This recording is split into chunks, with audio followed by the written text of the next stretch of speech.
नमस्कार, आप देख रहे हैं इंडिया न्यूज मध्य प्रदेश छत्तीसगढ़। मैं हूं आपके साथ पराग गुप्ता। मध्य प्रदेश में उपचुनाव में प्रत्याशियों के पर्चा लेने का समय समाप्त हो गया है। खंडवा लोकसभा सीट पर उपचुनाव को लेकर प्रत्याशियों के नाम फाइनल हो गए हैं। कांग्रेस से राजनारायण सिंह और बीजेपी से ज्ञानेश्वर पाटिल समेत कुल 16 प्रत्याशी मैदान में हैं। रैगांव से दिवंगत बीजेपी विधायक जुगल किशोर बागरी की बहू, बेटे और बेटी ने नाम वापस लेकर पार्टी नेताओं को राहत दी है। नाम वापस लेने पर वंदना बागरी ने कहा कि ससुर की आत्मा नहीं दुखाना चाहती और मेरा पूरा परिवार बीजेपी में था और रहेगा। अलीराजपुर जिले के रैगांव विधानसभा सीट पर नामांकन वापसी के आखिरी दिन 3 लोगों ने नाम वापस लिया, तो अब मैदान में कांग्रेस और बीजेपी समेत 4 और निर्दलीय प्रत्याशी हैं। जोबट विधानसभा सीट से बीजेपी और कांग्रेस समेत 6 लोग मैदान में हैं। पृथ्वीपुर विधानसभा सीट से बीजेपी और कांग्रेस समेत कुल 10 प्रत्याशी मैदान में हैं।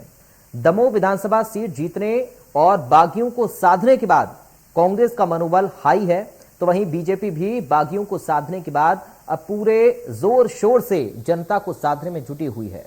कागजों पर बागियों को साधने के बाद क्या जमीनी स्तर पर कार्यकर्ताओं और समर्थकों को भी साध पाएंगी पार्टियां?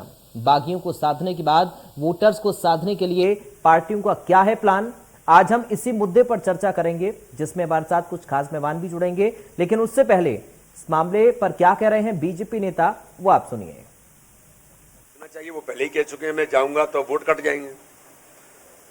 तो ये तो कांग्रेस के अंदर खुद ही इस बात को दिग्विजय सिंह अप्रासंगिक हो गए हैं और खुद ही उन्होंने वक्तव्य दिया है। तो ये तो आप लोग ही सोच सकते हैं कि आखिर दिग्विजय सिंह क्यों नहीं जा रहे हैं। जाए ना जनता के बीच में, तो 2003 जनता को याद आ जाएगा, वही सड़क बिजली पानी फिर याद आ जाएगी, वही दिग्विजय सिंह का गुंडीजिम याद आ जाएगा, उसी दिग्विजय सिंह का मध्य प्रदेश के अंदर जिस प्रकार से अपराधीकरण के एक पर्याय बन गए थे वो याद आ जाएगा। सर, नामांकन वापसी की आज आखिरी तारीख है, कई असंतोष। देखिए, भारत संतोष नहीं है। भारतीय जनता पार्टी के सभी, देखिए, कार्यकर्ता होने के नाते से सबके मन की इच्छा होती है। राजनीति में आने आता है आदमी, चुनाव लड़ने की हर किसी की इच्छा होती है, लेकिन हमारे यहाँ पद्धति है, सिस्टम है। जिन लोगों ने भी उस समय फॉर्म भरे होंगे सबने अपने वापस लेने की तैयारी के साथ आज सबके फॉर्म वापस हो जाए। एलपी प्रजापति का नाम हटा के विवेक तनखा को शामिल किया गया। अब यही तो देखिए, ये तो प्रजापति जी को बोलना चाहिए। यही कांग्रेस है कि एक उस समाज के व्यक्ति का नाम हटा करके किन को लेकर के आ रहे हैं, जिनका जमीन और प्रदेश से कोई लेना देना नहीं है। तो ये तो कांग्रेस के लोगों को जवाब देना चाहिए। ये बात आपको, मुझे लगता है, कांग्रेस के लोगों से पूछना चाहिए। तो आइए अब सुनते हैं उपचुनाव को लेकर क्या कह रहे हैं कांग्रेस नेता जेपी धनुपिया। जो उपचुनाव होते हैं या मुख्य चुनाव होते हैं, उसमें हर व्यक्ति जो पार्टी से जुड़ा हुआ होता है अपने लिए चुनाव में टिकट की उम्मीद रखता है, और टिकट का जो निर्धारण होता है वो मेरिट्स के आधार पर होता है। पार्टी की अपनी योग्यता और कर्मठता के साथ साथ उसके सर्वे में नाम आने की बात होती है। उसी आधार पर कांग्रेस पार्टी ने टिकट दिए हैं। लेकिन फिर भी हमारे जोवट के अंदर दीपक भूरिया जी ने फार्म भर दिया था, उन्होंने विड्रॉ कर लिया है। बाकी ये किसी ने कोई निर्दलीय है, कांग्रेस पार्टी के खिलाफ किसी ने फार्म नहीं भरा था। भारतीय जनता पार्टी वो जानने क्योंकि उनका हिसाब किताब लेन देन से होता है और लेन देन में उनका सौदा होता है।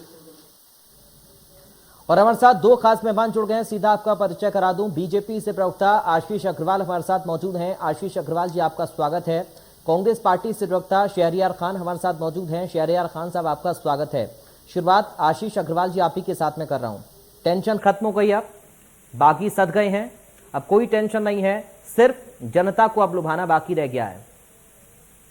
देखिए, जब चुनाव आते हैं तो टेंशन भारतीय जनता पार्टी को नहीं होती, क्योंकि हमारी संगठनात्मक क्षमताएं और संगठनात्मक प्रतिबद्धताएं कुछ ऐसी हैं कि ये जो आंतरिक फूट है और कला है वो हमारी पार्टी में होती नहीं है। तो जैसा कहते हैं ना कि जिन पेड़ों की जड़ें गहरी होती हैं वे आंधी पानी बरसात में गिरते टूटते झूलते नहीं है।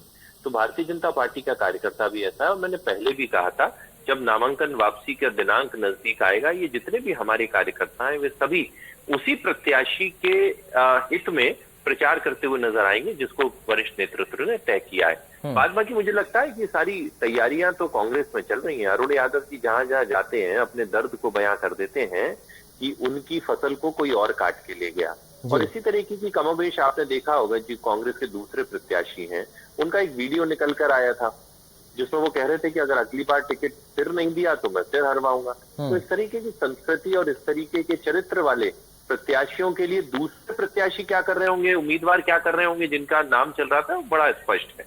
तो कांग्रेस को ये सारे के सारे उत्तर देने, भारतीय जनता पार्टी अपनी चारों सीट की जीत के प्रति पूर्णतः आश्वस्त है। ठीक है शहरियार खान साहब, जिस तरह आशीष जी कह रहे हैं कि कागजों में अगर नाम वापस हो गया है, तो क्या आप इस बात की टेंशन है कि जमीनी स्तर पर सपोर्ट प्रत्याशियों को मिल पाएगा या नहीं मिल पाएगा अपनी पार्टी के अंदर से? देखिए, ये तो समय के गर्त में है। 2 नवंबर को जब रिजल्ट आएंगे तो आपको देखने का मिलेगा कि रेगांव के रिजल्ट क्या है, पृथ्वीपुर में रिजल्ट क्या है, जोगट में रिजल्ट क्या है और खंडवा में रिजल्ट क्या है। मेरे मित्र की मजबूरी है कि वो स्वीकार नहीं कर सकते आपके चैनल पर बैठ के कि भाजपा में अंतर खाने कितना लट्ठम लट्ठा है। जरूर नाम वापस ले लिए हैं, लेकिन मैं आपको बता दूं कि जिम्मेदारी के साथ कि भाजपा में अभी आपने जो बाइट दिखाई उसमें बताया कि उनके यहाँ पार्टी के अंदर आंतरिक एक सिस्टम है। निश्चित ही वो आंतरिक सिस्टम अब बदला हुआ सा दिखता है। कांग्रेस से, एसपी से या अन्य दल से लाकर सौदेबाजी कर कर उनको ओवरनाइट टिकट थमा दिया जाता है और उनके यहाँ के जो निष्ठावान कार्यकर्ता हैं वो बाट जोते रह जाते हैं। पहले वो 28 विधायकों को देखा, उसके बाद फिर देखा और यह अब नया एपिसोड आपने देखा। तो इनके पास खुद के प्रत्याशी तो है नहीं जो जीतने लायक हों। वो कांग्रेस से ढूंढते हैं, दूसरी पार्टियों से ढूंढते हैं और उनको लड़ाते हैं। ये इनका पार्टी का नया चाल चरित चेहरा है, मुबारक हो। बात करूं कांग्रेस की, तो कांग्रेस के पास कमलनाथ जी के नेतृत्व में 2018 में 1 मई से जब मध्य प्रदेश की कमान संभाली है, तो इसी भाजपा का 15 साल का किला 7 महीने 11 दिन के अंदर कमलनाथ जी ने पार्टी के नेताओं को एक छतरी के नीचे लाकर और मध्य प्रदेश में राहुल गांधी, सोनिया गांधी के आदेश पर जो कार्यकर्ता मेहनत कर रहे थे, वो कार्यकर्ताओं का मनोबल आज भी बहुत हाई है और वो लोग अभी आगामी उपचुनाव में मध्य प्रदेश में कमलनाथ जी के नेतृत्व में चारों सीट हम जीतने जा रहे हैं। निश्चित भाजपा मुंगेरी लाल के हसीन सपने देख ले, शासन प्रशासन का दुरुपयोग हमने दमों में भी देखा, लेकिन उसके बाद अंतोगत का जो रिजल्ट आया 17,000 से अधिक मतों से कांग्रेस का प्रत्याशी वहां जीतने का काम करा। जनता जनार्दन है, हम लोग जनता में विश्वास करते हैं, सेवा भाव से राजनीति करते हैं। हमारा इतिहास है कि हमने शहादतें देके खून से सींचा है इस लोकतंत्र को। आजादी की लड़ाई से लेकर देश निर्माण में कांग्रेस का जो योगदान है वो देश के इस युवा पीढ़ी को अब समझ आ गया है कि 2 और 2 की जो सरकार है वो सिर्फ बांटने का और गुमराह करने का काम करेगी। अब नया परिचालन उनके वो साथी उद्योगपतियों ने करा है कि देश में युवा पीढ़ी को ड्रग्स के मामले में एक आपको मैं बहुत अच्छा उदाहरण देता हूं कि जब जर्मन में हिटलर का शासन था तो उसने अपनी नाकामियों को छुपाने के लिए वहां के युवाओं को नशे की ऐसी लत लगाई थी कि वो लोग देश की बर्बादी को भी नहीं देख पा रहे थे। कहीं उसी ट्रैक पे मालिक ना करे हमारे देश के युवाओं को ये सरकार भाजपा की, चाहे देश की हो चाहे प्रदेश की हो, गुमराह करके इतना भक्त न बना दे कि उनको देश के किन शहीदों ने आजादी देके देश को आजाद कराया है इसका मूल्य समझ ना आए और नशे की जो खेप अडानी के पोर्ट पे मिली है वो सब देश ने देखा है। तो मैं तो भगवान से यही प्रार्थना करूंगा कि हमारे देश के युवाओं को संस्कारवान और जो भारत का युवा है वो विश्व के लिए एक मिसाल है। यहाँ पर पूरा विश्व देखता है कि यहाँ के युवाओं का टैलेंट इतना समृद्ध है कि वो हमारे यहाँ के युवाओं को अपने देश में आमंत्रित करते हैं। लेकिन अब जो उनमें बीज डाला जा रहा है, जो उनको गुमराह करा जा रहा है, उनको जिस तरह के नशे के पोर्ट से इतने चीजें पकड़ी जा रही हैं, लेकिन उसमें हमारी गवर्नमेंट और हमारी वो सरकारी संस्थाएं कहां पर हैं, वो जांच कहां तक पहुंची, ये बताने के लिए कोई भी भाजपा का नेता सामने नहीं आ रहा। हमारी इंटेलिजेंस क्यों फेल हो रही है? हमारे देश में चाहे सैनिकों की बात करें, चाहे हम मध्य प्रदेश में बात करें। शहरियार खान साहब, बीच में आपको मैं रोक रहा हूं, क्या इन चारों सीटों पर उपचुनाव में भी यही मुद्दे हैं आप लोगों के? बिल्कुल, देखिए कांग्रेस पार्टी कमलनाथ जी के नेतृत्व में मध्य प्रदेश में 2018 में जो समर्थन के साथ आई थी, इन्होंने माफियाओं के पैसे से उस सरकार को गिराने का काम करा और मध्य प्रदेश की जनता को वो दिन याद आ रहे हैं। कमलनाथ जी ने 100 रुपए में 100 यूनिट बिजली दी थी, तो भाजपा के जो हमारे मंत्री हैं प्रद्युम्न तोमर और शिवराज सिंह चौहान क्यों वो बिजली कंपनियों का भुगतान नहीं कर रहा है, जिसकी वजह से आज ठीक है। हमको 8 रुपए से अधिक की बिजली भी टाइम पे नहीं मिल रही है। और जी। जो हमारे त्योहारों का सीजन है, जो रबी के फसल का सीजन है, और जो बच्चों के स्कूल खुले हैं, कॉलेज खुले हैं, उसमें उनको पढ़ाई में जो व्यवधान आ रहा है, उस पे ये क्यों नहीं श्वेत पत्र लाते कि ठीक है। मध्य प्रदेश सरकार की नाकामी कहां पर थी। ठीक की है। वजह से आज हमारा किसान है, हमारे आम जनता है, त्योहारों के टाइम पे हमारा युवा है, पढ़ाई के लिए उसको बिजली की जरूरत है, और ये सरकार उस पर कोई बात नहीं कर रही है। ठीक है। ये चुनाव आता है, ढपली लेते हैं हमारे घोषणा ठीक है सर। मुख्यमंत्री और निकल पड़ते हैं। जी ठीक है। आशीष अग्रवाल जी, जिस तरह से शहरयार खान साहब मुद्दे अपने गिना रहे हैं, क्या इन मुद्दों पर जवाब देने के लिए आपकी पार्टी के अंदर तो कोई चुनौती नहीं है? कागजों पर तो नामांकन वापस हो चुका है, लेकिन क्या पार्टी के नेता एकजुट हैं और जो उम्मीदवार पार्टी ने तय किया है उसके साथ सभी लोग खड़े हुए हैं?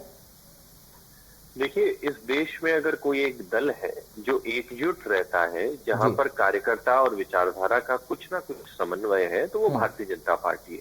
बाद बाकी तो इसके अलावा जो भी है वो सब परिवारवाद और वंशवाद की बेल पर फलते बढ़ते हुए एक से पौधे हैं जो समय समय पर झटका खाते हैं। मैं एक बात को बड़ा जरा स्पष्ट करना चाहता हूँ, बड़े जिम्मेदार चैनल पर और एक बड़े ही जिम्मेदार प्रवक्ता ने ड्रग्स और नशे को लेकर जो गैर जिम्मेदाराना बयान दिया, क्या वो झूठ परिसने जैसा नहीं है? शहरयार भाई मेरे बड़े अच्छे मित्र हैं, परंतु हमें राजनीतिक प्रतिद्वंदिता में कुछ ऐसा नहीं करना चाहिए कि हमारे देश और सरकार की साख गिरे।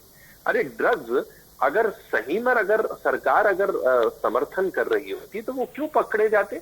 अगर पकड़ा तो इसका मतलब स्पष्ट है कि सरकार किसी भी तरीके की गैर कानूनी गतिविधि को बढ़ावा नहीं देती। एक बात। बाद बाकी कांग्रेसियों के ये डबल मापदंड कैसे हैं? आज समस्त कांग्रेसी आर्यन जो शाहरुख खान का पुत्र है उसको समर्थन करते हुए नजर आए। अजय सिंह का बयान था कि कोरेक्स तो किसी भी घर के पीछे मिल जाएगी। तो एक तरफ तो ये ड्रग्स और ड्रग्स लेने वालों को समर्थन देते हैं और दूसरी तरफ ड्रग्स को लेके किसी तरह के अनर्गल बातें करती है जो चुनाव से बिल्कुल भी लेना देना नहीं है। दूसरी बात, इन्होंने कहा कि कांग्रेस के कार्यकर्ता एकजुट हैं। अरे ऐसी सेना जिसका कुछ सेनापति नहीं होता, वो कभी युद्ध में जीतती है क्या? तो प्रवासी सेनापति की तौर पे आते हैं कमलनाथ और आते ही चले जाते हैं। अब आएंगे दशहरे के बाद। दिग्विजय सिंह जो स्वयं कहते हैं कि वो जहां खड़े हो जाते हैं उनके वोट कटवा देते हैं। दिग्विजय सिंह उमंग सिंगार के शब्दों में ब्लैकमेलर है, शराब माफिया है, रेत माफिया है, मिस्टर बंटा धार है। क्या उनके नेतृत्व में कांग्रेसी चुनाव लड़ेंगे? अब इन्होंने कहा कि देखिए मुझे समय दीजिए, बहुत सारे प्रश्न जवाब लीजिए। इन्होंने कहा कि देखिए भारतीय जनता पार्टी दूसरे प्रत्याशियों को, अरे ये देश सोनिया गांधी की किताब से नहीं, संवैधानिकता और इस बाबा साहब ने जो हमें एक किताब दी थी संविधान, उससे चलता है। और रीति नीति से नेता की प्रभावित होकर राजनीतिक कार्यकर्ता एक दूसरे दल में आते हैं। भारतीय जनता पार्टी तो 1980 में बनी, आप तो उससे बहुत पहले के थे। तो भारतीय जनता पार्टी में तो कोई आता ही नहीं, समाजवादी होता है आपके दल में आता। और आज भारतीय जनता पार्टी ने अपने कार्यों को लेकर जो जनता में विश्वास जगाया, हम इस विश्व के सबसे बड़े राजनीतिक संगठन है। अरे बाहर से लाना अगर कोई होता है तो जो आप इटली से सोनिया गांधी को लेकर आए हैं वो बाहर से लाना है। इस देश का कोई भी कार्यकर्ता भारतीय जनता पार्टी की विचारधारा को अपनाता है तो उसका सदैव स्वागत होगा। चौथी बात, आपने कहा कि आजादी की लड़ाई, अरे ये आजादी की लड़ाई लड़ने वाली कांग्रेस है क्या शहरयार भाई? अरे वो एक गैर राजनीतिक संगठन था जिसको स्वयं महात्मा गांधी खत्म कर देना चाहते थे। और उसके बाद ये तो नेहरू की कांग्रेस है, ये नकली कांग्रेस है। और उसके बाद ये कांग्रेस आई है क्योंकि कांग्रेस के इतने टुकड़े हुए कि कांग्रेस से इंदिरा बची। और उसके बाद जब सबके सब दूसरे दलों में मर्ज हो गए तो आपने उसको आईएनसी कर दिया। तो ये दूसरे महापुरुषों की पुण्याई को खाने का प्रयास मत करें। ये बताएं कि 15 माह की काली कमलनाथ सरकार में आपने क्या किया और उन सभी विषयों को लेकर आप माफी कब मांगेंगे? ठीक है, शहरयार जी जवाब देना चाह रहे हैं, बोलिए सर। देखिए, मेरे जो साथी प्रवक्ता हैं आशीष जी, वो बहुत ही अच्छे प्रवक्ता हैं, लेकिन मजबूरी है कि वो भाजपा में अपनी बात को भी झूठ के साथ ही परोसना उनकी मजबूरी है, क्योंकि वो वहां से प्रवक्ता हैं। लेकिन आपको मैं पूरी जिम्मेदारी के साथ बताता हूँ, मेरे मित्र ने जो बोला कि ये नेहरू की या इंदिरा की कांग्रेस है, ये देश की कांग्रेस है। ये आजादी की लड़ाई से लेकर देश के निर्माण में जो हमने देश को खड़ा करा है। मेरे मित्र, आप बता दें कि पिछले 7 साल में मोदी जी ने ऐसा कौन सा उपक्रम बनाया जिसको भाजपा ये बोल दे कि शुद्ध रूप से ये 7 साल में ये भाजपा की देन है, या मोदी सरकार की देन है। हमने 70 साल में जो बनाया उसी को 7 साल से बेचने का कोई काम कर रहा है, तो ये मोदी सरकार और मोदी जी कर रहे हैं। आए थे कि मैं चौकीदार हूं, देश की चौकीदारी करूंगा। अरे महाराज, आप चौकीदार ना बने, देश को देश बोल रहा है 2000 से पहले का वो हमारे बुरे दिन ला दें, जो आप बोलते थे कि हम अच्छे दिन देंगे। आपने वादा 2 करोड़ प्रति वर्ष रोजगार देने का, वो क्या हुआ? आपने वादा करा था देश को काला धन लाने का 100 दिन में, उसका क्या हुआ? इसके उलट देश में पिछले 45 साल के बेरोजगारी के आंकड़े सर्वोच्च स्तर पर छू रहे हैं। देश में महिला अत्याचार में सरकार फेल है। देश में इनका एक केंद्रीय मंत्री किसानों को, अन्नदाताओं को जीभ से रोजने के बाद उसका इस्तीफा नहीं करा रही मोदी सरकार, तो आपका चाल चलित चेहरा अन्नदाता के खिलाफ है। जब कांग्रेस रोडों पे जनता की लड़ाई लड़ती है तो उनके पेट में बहुत दर्द होता है। आज इनके अध्यक्ष ने कमलनाथ जी पे जो कटाक्ष करा, तो उससे पहले मैं आपको बता दूं कि वो बीडी शर्मा स्वीकार करें कि वो आरएसएस के क्या कार्यकर्ता नहीं रहे, उन्होंने क्या चड्डी नहीं पहनी थी, या वो उसको नकारते हैं। कमलनाथ जी ने ऐसा क्या गलत बोल दिया था मेरे में? तो सच्चाई है, बड़ी कड़वी लगती है। आप बात कर रहे हैं शाहरुख खान की, कांग्रेस पार्टी ऐसे किसी कृत्य में किसी का साथ नहीं देगी जो गलत हो, चाहे वो अडानी हो चाहे अंबानी हो। आपको देश को श्वेत पत्र लाके देना पड़ेगा कि यह आपकी सरकार का फेल्यूर है कि नहीं। अडानी को पोर्ट बेचा, उसके बाद वो इतना बड़ा क्राइम करता है कि उनके पोर्ट पे वो स्मैक और वो शुगर, ब्राउन शुगर वगैरह उतरती है, और उस पर सवाल ना करे कांग्रेस। क्यों ना करे? देश के युवाओं के जीवन का मामला है, इस पे हम बिल्कुल ताकत के साथ बोलेंगे और जवाब देना पड़ेगा। 2 और 2 की सरकार नहीं चलेगी। देश ने बड़ी शहादतें देके ये आजादी को पाया है। ऐसा ना हो कि वो अंग्रेजों की तरह ये व्यापारी भी देश के युवाओं को खा जाएं। और बात करें इस उपचुनाव की, मेरे मित्र हमारे पार्टी के नेताओं को कोट कर रहे हैं, तो जरा सा जेवा में आप भी झांक लीजिए। क्या कार्यकर्ताओं का वो भाजपा के जो पार्टी विद डिफरेंस की बात करती थी, आज ओवरनाइट वो सुलोचना रावत 2 दिन पहले बीजेपी में आती है और उसको टिकट थमा दिया जाता है। क्या ये संस्कार है आपके? ये पार्टी विद डिफरेंस है तो मुबारक हो मेरे मित्र। कांग्रेस पार्टी में कमलनाथ जी के नेतृत्व में एकजुटता के साथ हम उपचुनाव में जा रहे हैं। मध्य प्रदेश की जनता की आवाज को उठाएंगे और दमों का रिजल्ट मध्य प्रदेश की इन 4 उपचुनावों में, चाहे वो लोकसभा खंडवा हो या 3 विधानसभा हो, उसमें आपको 2 नवंबर को देखने का मिलेगा। कांग्रेस की दिवाली होगी और भाजपा का दिवाला निकलेगा। बिल्कुल वही शहरयार जी, मैं भी चाह रहा हूं कि एक बार फिर से हम उसी पर आए, क्योंकि हम देखिए स्थानीय मुद्दों को छोड़कर हम केंद्रीय मुद्दों पर चले गए और प्रत्याशियों के को छोड़कर हम और मुद्दों पर चले गए हैं। मैं आशीष जी से एक सवाल लेना चाहूंगा इसी पर। जी, मैं खान साहब आऊंगा आपके पास। आपने अपनी बातों को रखा और आशीष जी की बातों को जवाब भी दिया। आशीष जी, मैं आपसे एक सवाल स्थानीय मुद्दों को लेकर सर लेना चाह रहा हूं, क्योंकि कई सारे मुद्दों का जिक्र अभी शहरयार खान साहब कर रहे थे, आप भी कर रहे थे, लेकिन स्थानीय मुद्दे क्या हैं और उन स्थानीय मुद्दों पर बात करने के लिए क्या प्रत्याशियों आप लोगों की जो प्रत्याशी हैं उनके साथ बीजेपी के जो कार्यकर्ता हैं वो सारे एकजुट हैं? सारी रणनीति आप लोगों की क्या तैयार है?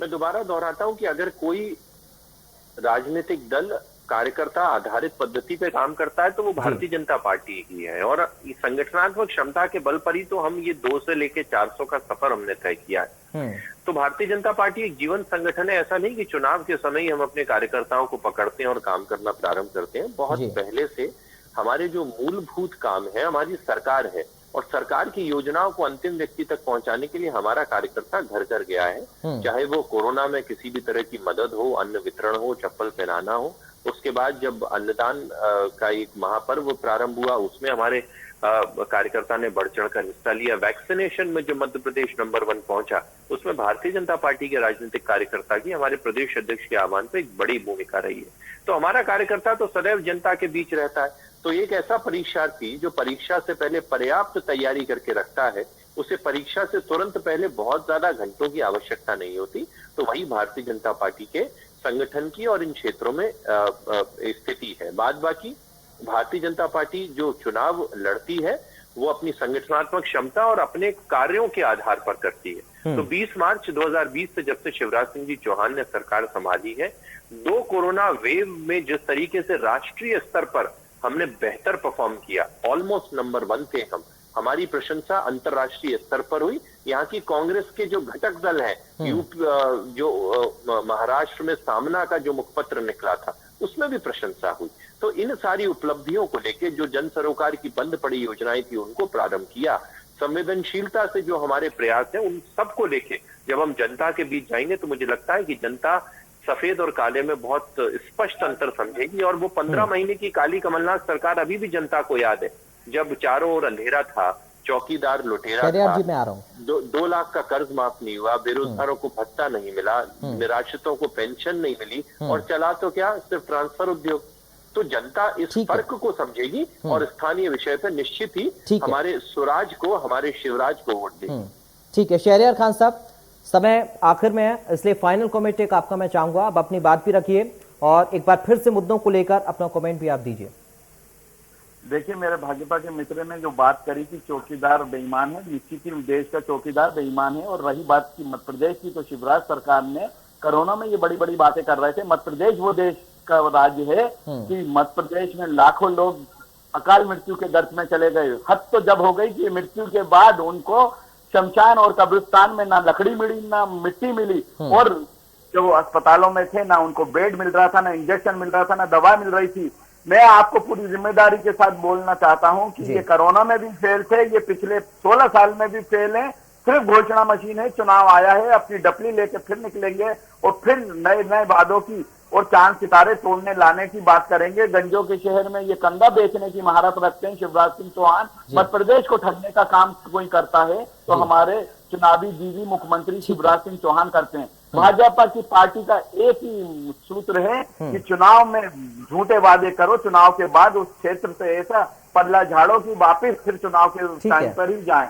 ये उसकी परिणति है कि मध्य प्रदेश में कई जगह भाजपा के नेताओं को घुसने नहीं दिया जाता है। कांग्रेस के वादे क्या हैं? उनको समझ सिखानी। कांग्रेस के वादे कमलनाथ जी के नेतृत्व में मध्य प्रदेश की जनता वो 15 महीने की सरकार को याद कर रही है कि कमलनाथ सरकार ने जो 972 बिंदु दिए थे उसमें लगभग 400 से अधिक बिंदु हमने 15 महीने में, उसमें भी 3 महीने चुनाव के टाइम के लोकसभा के चले गए, तो 11.5-12 महीने में हमने जो काम करा है, तो वो जनता मांग रही है कमलनाथ सरकार से कि वो 100 रुपए में 100 यूनिट बिजली की सरकार कहाँ है, कमलनाथ कहाँ है, विकास पुरुष कमलनाथ का वो मॉडल छिंदवाड़ा कहाँ है। और जो किसान पुत्र बोलते हैं कमलनाथ सरकार की जय किसान ऋण माफी के बाद उन्होंने उस ऋण माफी को रोकने का काम करा, इससे क्यों नहीं बोलते मेरे मित्र? युवाओं के हाथ में बेरोजगारी की वो दर है जो आज तक मध्य प्रदेश में कमलनाथ जी के आने के बाद 7% से घटकर 4.2। ठीक है सर, समय मुझे इतनी इजाजत दे रहा है, समय मुझे इतनी इजाजत दे रहा है, इसलिए बहुत शुक्रिया शहरयार खान साहब आपका। आशीष जी आपका बहुत शुक्रिया चर्चा का हिस्सा बनने के लिए। तो अब आखिरी जो तारीख है वो खत्म हो चुकी है नाम वापसी की, नाम वापस भी हुए, प्रत्याशियों को जिम्मेदारी मिल गई है, कार्यकर्ता अपने अपनी तैयारी में जुट गए हैं, दोनों पार्टियों के अपने अपने दावे हैं। चुनौती ये भी हो सकती है कि सभी मिलकर काम करें, हालांकि ये कहा जा रहा है दोनों पार्टियों की ओर से कि सभी नेता एकजुट होकर अपनी बातों को जनता तक पहुंचाने में लगे हुए हैं, लेकिन फैसला तो जनता को करना है, इसलिए अभी इंतजार करना होगा। फिलहाल दीजिए इजाजत, नमस्कार।